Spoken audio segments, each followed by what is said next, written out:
The video you are about to watch is from an old woodworking magazine that I published during the years of 2003 to approximately 2006. This was a very unique magazine. It was purely video content and it was distributed on DVDs. The magazine ran for approximately 3.5 years, and then due to financial concerns, we simply had to terminate the magazine. We moved on to other things over the last roughly 15 years. However, there has been a request to resurrect this content, so I've gone through the trouble to get the equipment, the products, everything I needed in order to bring this content back to life to share with everyone. Here on this YouTube channel, we'll be putting up approximately 100 to 120 of the original stories that appeared in that magazine. The magazine was called Woodworking at Home Magazine, and it was truly one of a kind in the world. I really hope you enjoy these videos, and please tell your friends about them. Here's the completed hall table project. As you can see, we've constructed it out of curly red oak, which is kind of hard to find sometimes, but boy, it just yields some beautiful results. It's a fairly simple project to make, but it does require some power tools. Now, to get started on the project, we'll start by making the legs. There's quite a bit of machining in them, and there's a couple of tricks, so pay attention. Before I get started on the hall table, I've gone through and selected my material. Now, for my material, I found some beautiful tiger stripe or very curly red oak, and that's what I'll be using. Now, before I start cutting this up into smaller pieces, I want to check and make sure that the moisture content is fairly even across each of the boards. Now, this step is very important, especially in woods that have a lot of wild grain patterns and so forth, such as this curly oak. Now, if you find great variations in your moisture content across the board or across the whole project, all the different pieces, you could end up with a project that's going to look more like a pretzel rather than a piece of furniture when you're complete. So don't skip this step. It's very important to assure that you're going to have a good project when it's completed. Now, with the moisture content checked on all the boards, what we want to do is face plane on the jointer any of the boards that may be warped. And that will get us a good straight face from which we can do all the other machining operations from. Now, for example, this particular board is warped a little bit. If I push down on one end, the other end comes up about 1/8 of an inch. That's really not too bad, but again, I'll face plane it over at the joiner so that I've got a nice flat face to start from.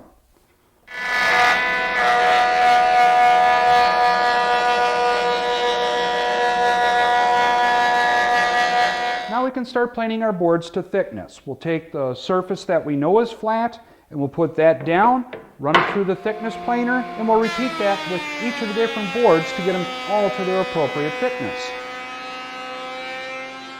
Now, with both faces flat and parallel to each other, we can joint one edge so that we've got a nice straight surface to reference from for the rest of our machining operation. For the leg blanks, we need 1¼ inch thick stock. Now, I couldn't find any that was real curly like the rest of my red oak, so I'm going to laminate together 2 3/4 inch thick pieces, of which will make up the leg blanks. Now, I do want to get good glue coverage and clamp it up really good. You can't put too many clamps on this type of glue up. And that should about do it. We'll let the glue cure up for about an hour or two, and then we can move on with the legs. Now that the glue's had a chance to dry on the leg blanks, I started out by planing the boards to its thickness of 1¼ inch, and I've jointed one edge. Now I can rip off each of the 4 legs.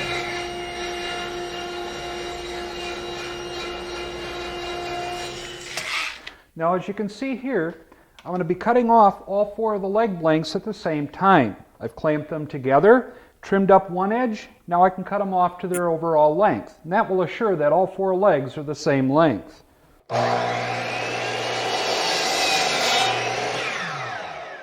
The next step for the legs is to machine this 3/8 by 3/8 inch chamfer along the outside edge. As you can see, I've already got one done. To do that, I've got a chamfering bit set up in the router table. I've raised it up to 3/8 of an inch, and I've also got a starter pin mounted in the router plate to help stabilize things while we start that cut.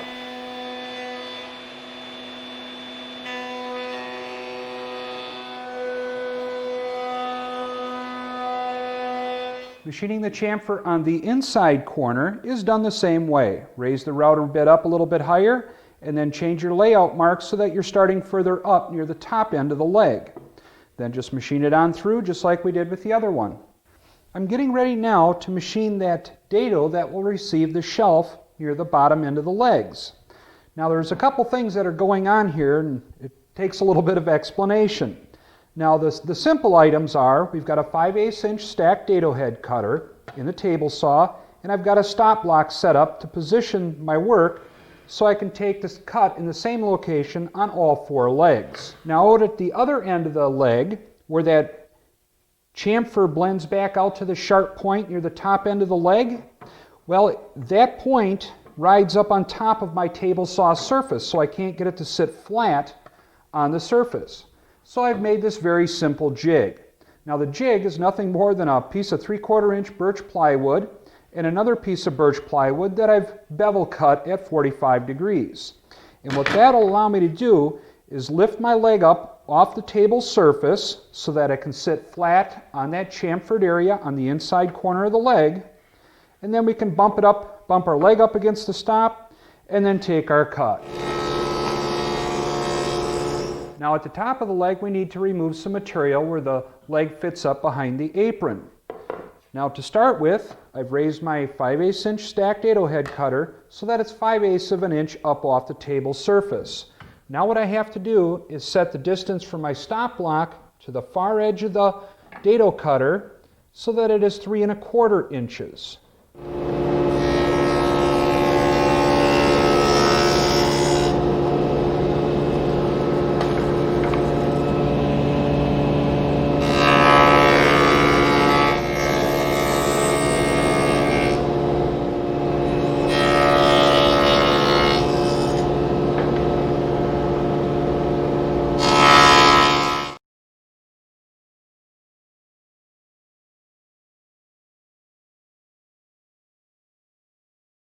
The rails need to be ripped to a 3-inch width, and then we'll be mitering the ends over at the compound miter saw.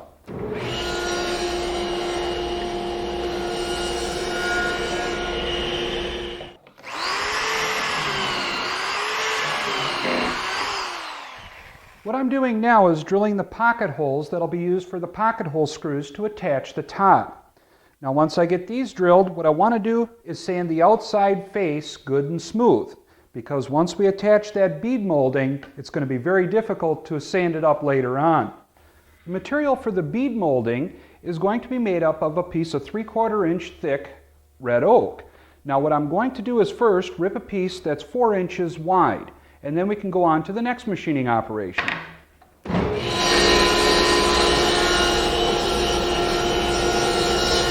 To mill that bull nose on the end of our bead molding, I'm going to be using a molding head cutter here in the table saw. As an alternative, you can use a beading bit in your router table. This just happens to cut a little bit faster. Now this particular molding head cutter has 3 flutes in it. We only want 1, so what I'm going to be using is my rabbiting fence, and I'll bring that over on top of my cutter head so that just one of the cutters, or one flute of the cutter, is exposed.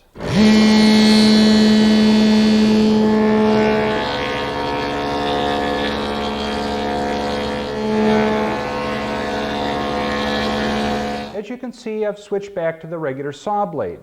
I've set my rip fence at about 1/4 inch and raised the saw blade about 1 1/16 inches, also having a feather board in place.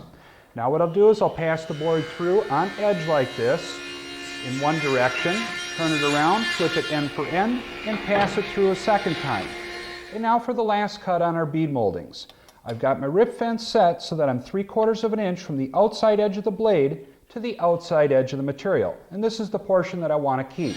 Then when I make this cut, I'll have to do another fence adjustment to make our second cut. I'm getting ready now to install our bead molding. Now, I don't want to deal with glue squeeze out, so I'm using the glue sparingly. Now what we want to do is make sure that we get the bead molding flush with the inside face of our apron. So I'll lay the apron down flat on the workbench, line up my bead molding, which is a little bit longer than my aprons, which we have yet to cut off to length. And I'll just bring it in, and I'm going to tack it in place with about 3 5/8 inch brads. And those will help keep things from sliding around while we clamp it up.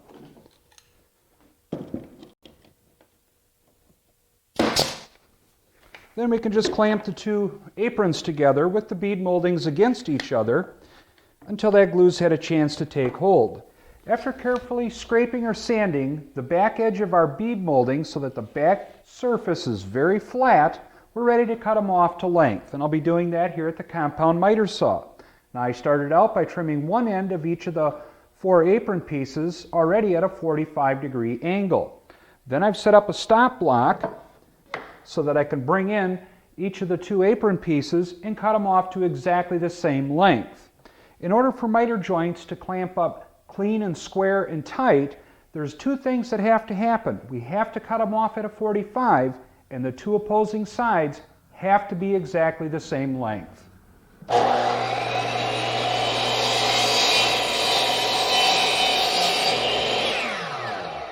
To reinforce this miter joint, I'll be using number 0 biscuits. Now set your fence so that you can cut up as high as you can on the miter and work with number 0 biscuits, and that minimizes your chance of cutting through to the other side.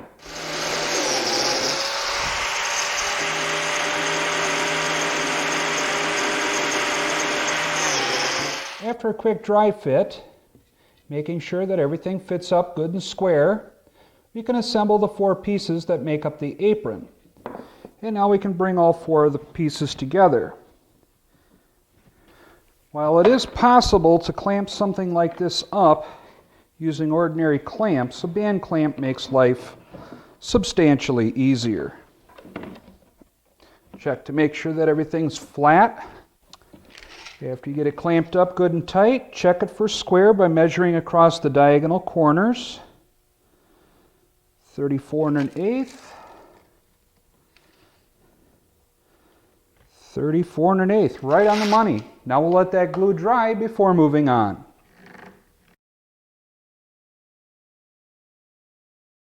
The top of the table and the bottom shelf just simply need to be ripped to width and cut off to length. To machine the profile along the top edge of our top, I'm using a panel raising bit, and it's sort of an OG profile. It's a fairly large diameter router bit, so I've got it in my router table, and I've got my router table set at a very low RPM. I'm also using the fence more just as dust collection than anything, because I do want my top to run on the bearing and not against the fence. Now it is a big cutter, so I'm going to take it in a couple of passes. To finish up the profile for the top, I'm using a 1/4 inch radius beading bit in my router table. Now what I want to do, because my width on the beading bit is about 1/2 inch, and this thickness in this area is less than 1/2 inch, I want to balance my cut vertically so that I end up with a nice blend at the top and a blend at the bottom. And that should about do it. Now because we won't be able to ride against the bearing along the edge of our top, we have to use the fence, and we'll just bring the fence in until it's just flush as we sight through there, just flush at the high point of that radius.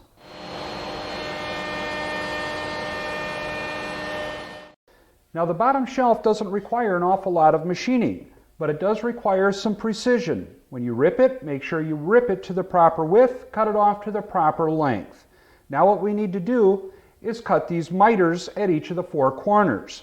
Now I've carefully laid out one of the locations, affixed a stop block, and now I can cut all 4 of them off.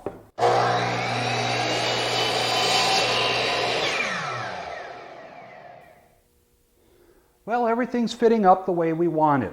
Now what we need to do is drill the pocket holes for the screws that will hold the lower shelf to the legs. We could drill the pocket holes using our standard Craig jig, but I find that this little mini jig works out really well for this application. Line it up flush on our miter there, clamp it in place, and then just drill the hole like you would on the big jig.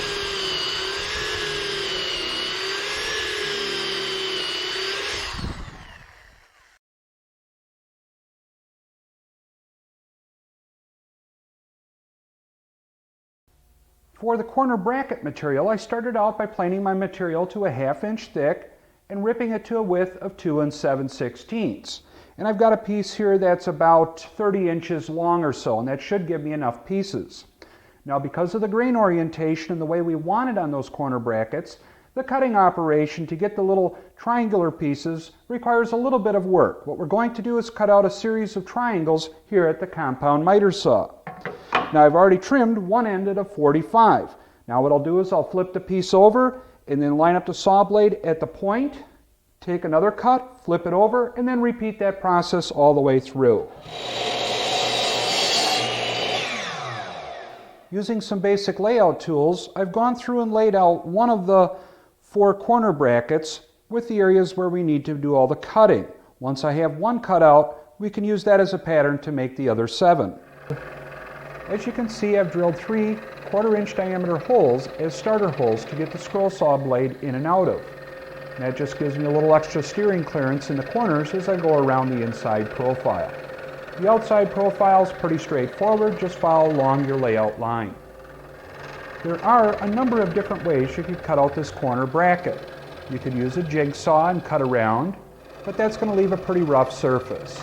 You could also drill out most of the material, and using the bandsaw you can cut most of the outer shape, and then on the inside you could file it up. However, the scroll saw makes this operation go real smoothly. Once you're all done with the cutting at the scroll saw, you may have to sand them up a little bit and detail them out a little.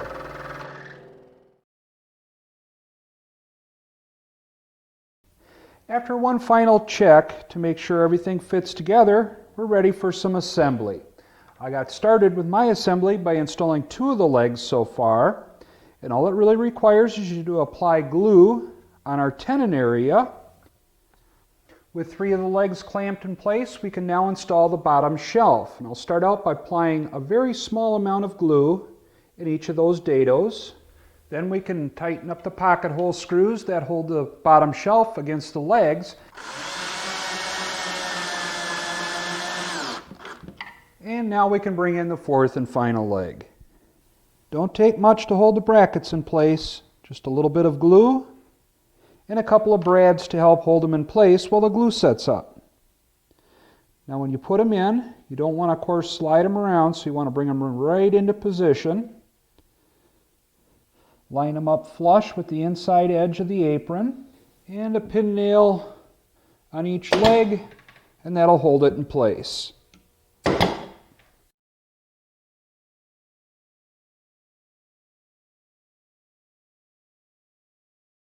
Now to color the wood, I'm using an alcohol-based dye.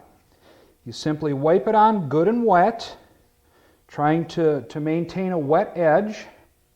Cover the surface thoroughly, and then wipe off the excess with a dry rag. Now this color that I'm using here, they call medium reddish brown. Now it looks more red right now than it'll actually be. Once it dries, it'll dry a little darker brown. But if you saw one of our previous issues where we made a circular coffee table, this is basically the same finish.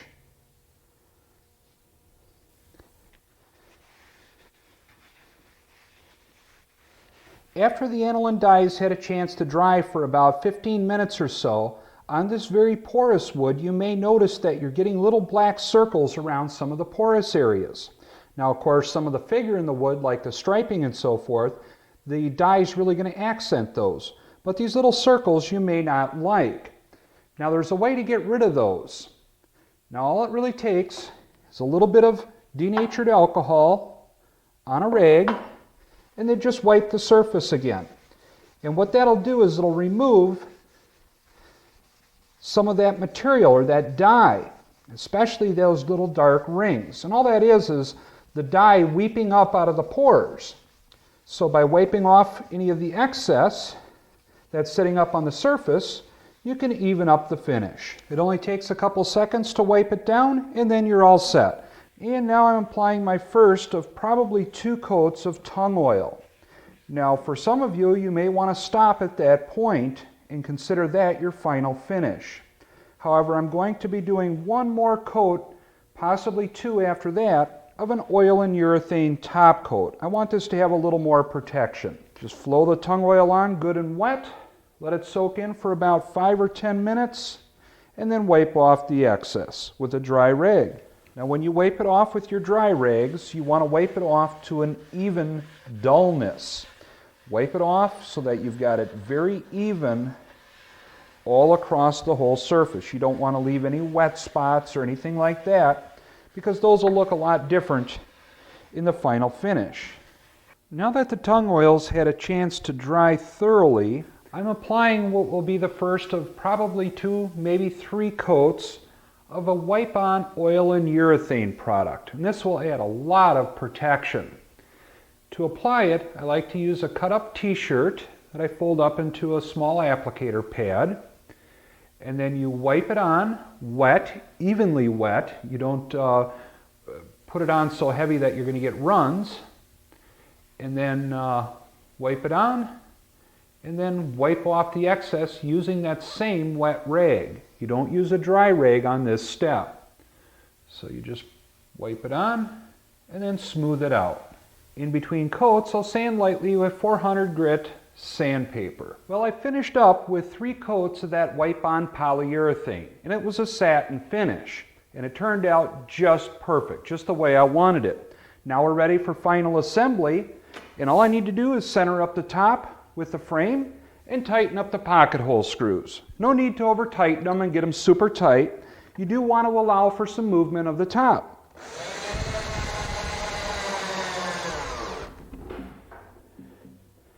And this is our completed hall table project. It turned out great. The finish is just what I expected. All around, I'm really pleased with it. I can't wait to find a place in my home to proudly display it. I'm Chris DeHut for Woodworking at Home magazine. Thanks for watching. I sincerely hope you enjoyed watching this video. If you truly enjoyed it, please help us share this information with the rest of the communities. Please hit the subscribe button, give us a big thumbs up, and be sure to tell your friends about this channel. Thanks again for watching.